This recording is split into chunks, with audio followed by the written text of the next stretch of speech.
Fala pessoal, tudo bem?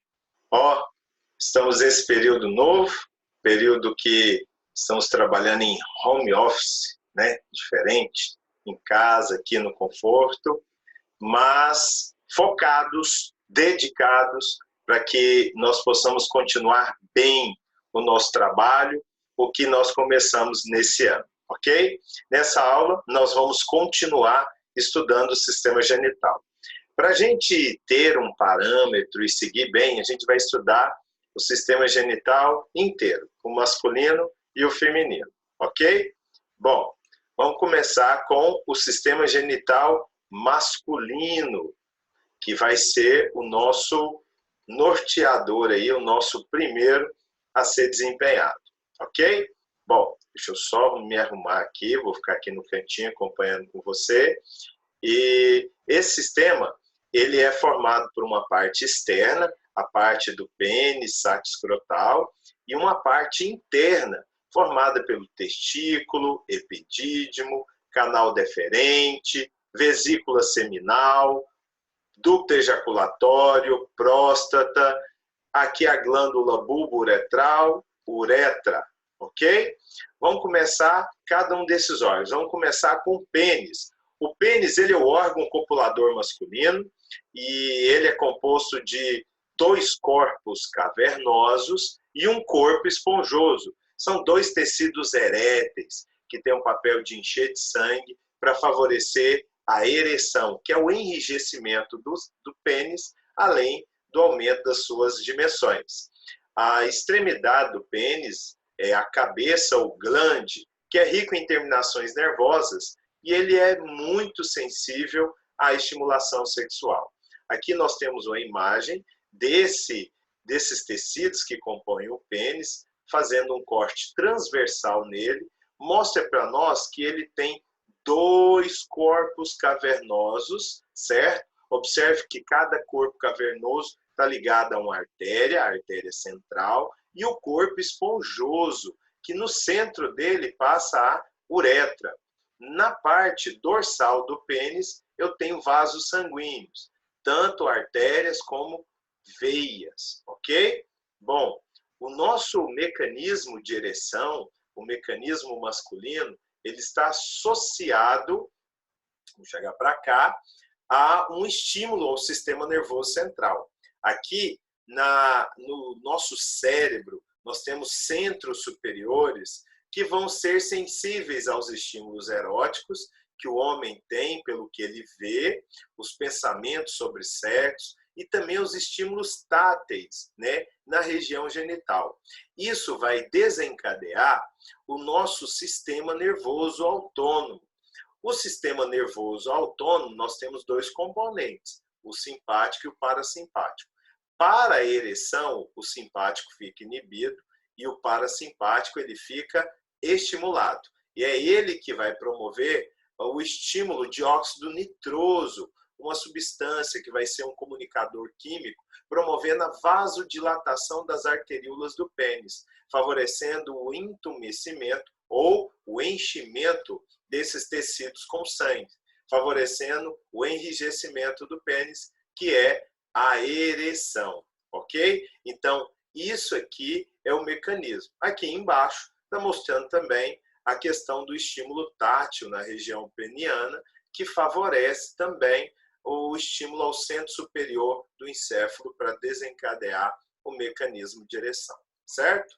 Bom, vamos falar de cada um dos componentes desse sistema, certo? Vamos começar com a parte agora do saco escrotal, também chamado de escroto, que é uma bolsa de pele situada abaixo do pênis, que tem o papel de alojar os testículos, que são as gônadas masculinas. O que é a gônada? Gônada é uma estrutura que produz hormônio e também produz produz espermatozoides, tá?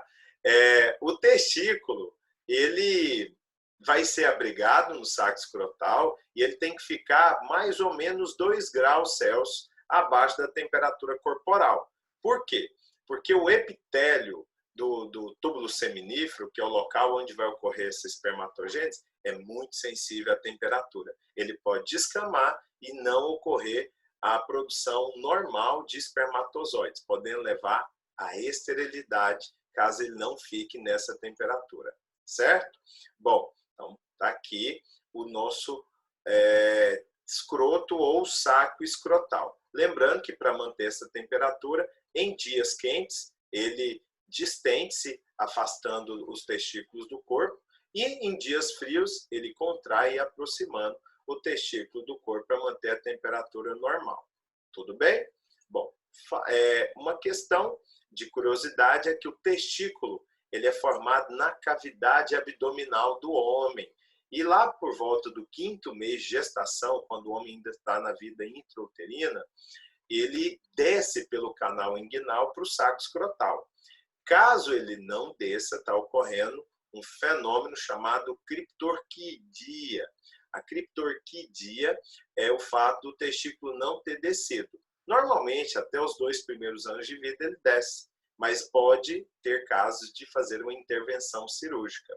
Caso o homem tenha o testículo retido na região abdominal, na puberdade ele vai perder a função dele. Esse testículo ele vai formar os espermatozoides e ele apresenta 2 estruturas importantes. Os túbulos seminíferos, onde vão ter as células germinativas que vão produzir os espermatozoides, e também o tecido intersticial, onde vai ter as células intersticiais, também chamadas de células de Leydig.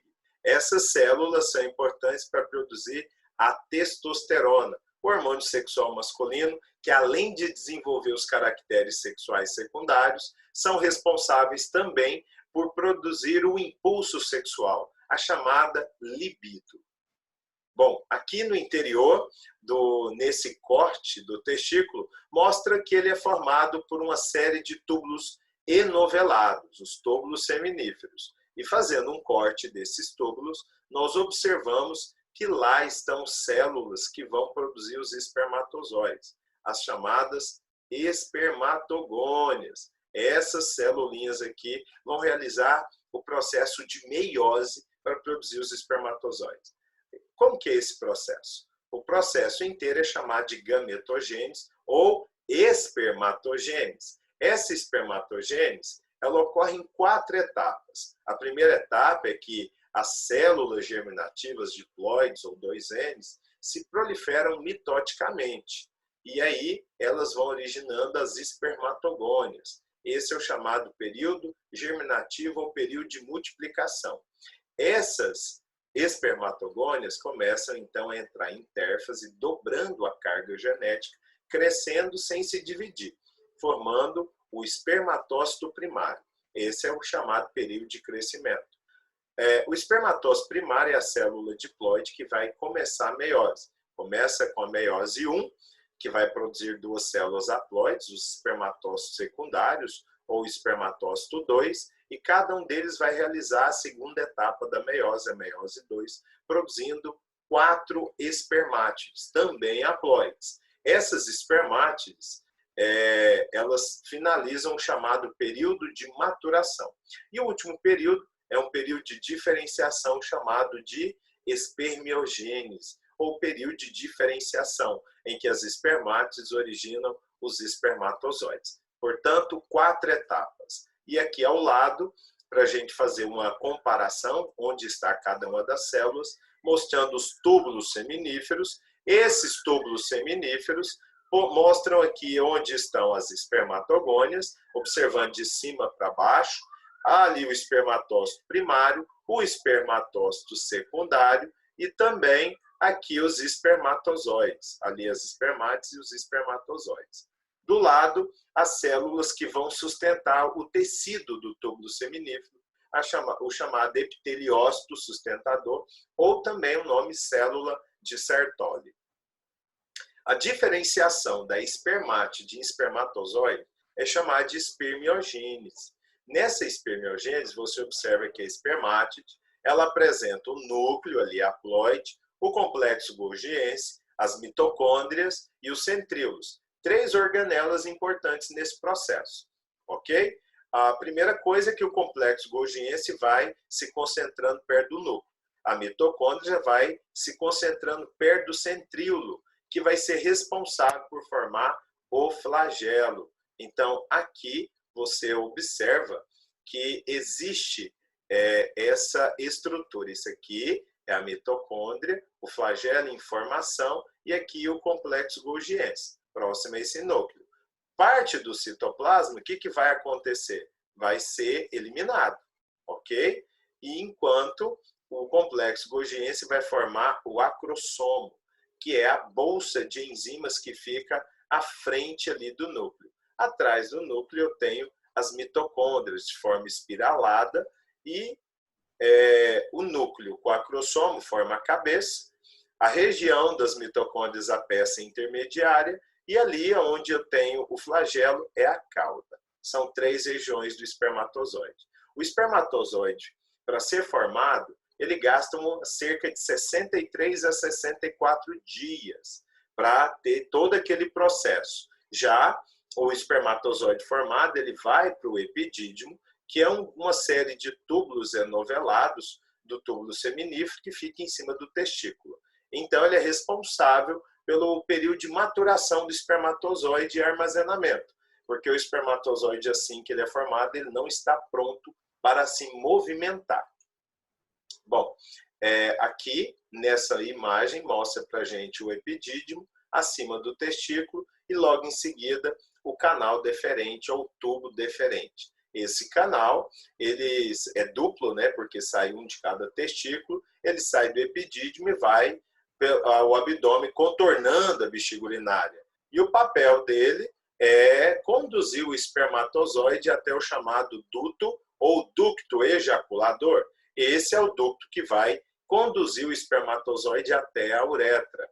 Ele é o canal que é seccionado no processo de esterilização conhecido com o nome de vasectomia. Então, ele é seccionado e parte é eliminada, e justamente para evitar que os espermatozoides que estão no epidídimo venham ser eliminados na uretra durante a ejaculação. As vesículas seminais são 2 vesículas, 2 glândulas, que são ricas em frutose, né, produzem uma secreção, fluido seminal, que é rico em frutose, papel de nutrir o espermatozoide. O papel dele é fazer com que ocorra o processo de energia, fornecimento de energia para o espermatozoide se movimentar durante o processo de fecundação. E essa secreção do fluido seminal compõe 60% do sêmen. Nessa imagem você observa aqui, ao lado da bexiga urinária, uma glândula seminal, mas são 2, e aqui é onde eu tenho o canal deferente, formando o ducto ejaculatório, indo direto para a uretra. Ao lado, rodeando toda essa estrutura, eu tenho a próstata, ou glândula prostática. O papel dela é produzir uma secreção leitosa e alcalina, que vão garantir a movimentação ou motilidade dos espermatozoides e contém também substâncias para neutralizar o pH vaginal, que é ácido, certo? E ele é um componente importante do sêmen. Aqui nós observamos a próstata envolvendo a uretra e é ela que coloca o homem em risco, porque a partir dos 50 anos ela pode começar a apresentar irregularidades e o homem precisa monitorar para ver se não há um crescimento anormal ou se ela não está comprimindo a uretra, atrapalhando a eliminação de urina, e dessa forma ver a sua saúde em si. O câncer de próstata é um dos 5 cânceres que tem ceifado a vida de muitos homens e merece, então, destaque. A glândula bulbo-uretral são 2 glândulas que têm o papel de limpar o canal da uretra toda vez que o homem vai ejacular, porque lá na uretra fica restos de urina, e esses resquícios de urina, eles são tóxicos para os espermatozoides. Aqui eu tenho a imagem das 2 glândulas bulbo-uretrais, que vão produzir o líquido que vai lubrificar e limpar esse canal da uretra antes do homem eliminar o sêmen ou fazer a ejaculação. Importante salientar que essa secreção que sai antes da ejaculação já contém espermatozoides e tem o papel de atrapalhar no processo que a gente conhece como coito interrompido, que é a retirada do pênis antes da ejaculação, né? A retirada do canal vaginal antes da ejaculação, favorecendo então que o homem venha fecundar mesmo ejaculando fora. A uretra é um ducto comum ao sistema reprodutor e ao sistema urinário e vai ter o papel tanto de eliminar a urina como eliminar sêmen, certo? E aqui nós observamos que a uretra sai da bexiga, passa por dentro da próstata e no interior aqui, ó, do corpo cavernoso, sendo um ducto comum. E a extensão dela vai ser de acordo com o tamanho peniano, que em média varia aí de 14 a 16 centímetros, sendo a média, podendo ser mais ou menos. Aqui nós temos a composição total do líquido que vai ser eliminado na ejaculação, o sêmen, também chamado de esperma. O sêmen ou esperma, ele vai conter o espermatozoide, que é o gameta ou célula de reprodução, que foi produzido no túbulo seminífero. Vai ter muco vindo da glândula bulboretral com a função lubrificante, vai ter água vindo de todas as glândulas acessórias e também vão ter substâncias tampões que vêm principalmente da próstata, mas também vindo da glândula bulboretral com o papel de neutralizar a acidez da vagina. E aqui nós temos a composição em termos de nutrientes, né?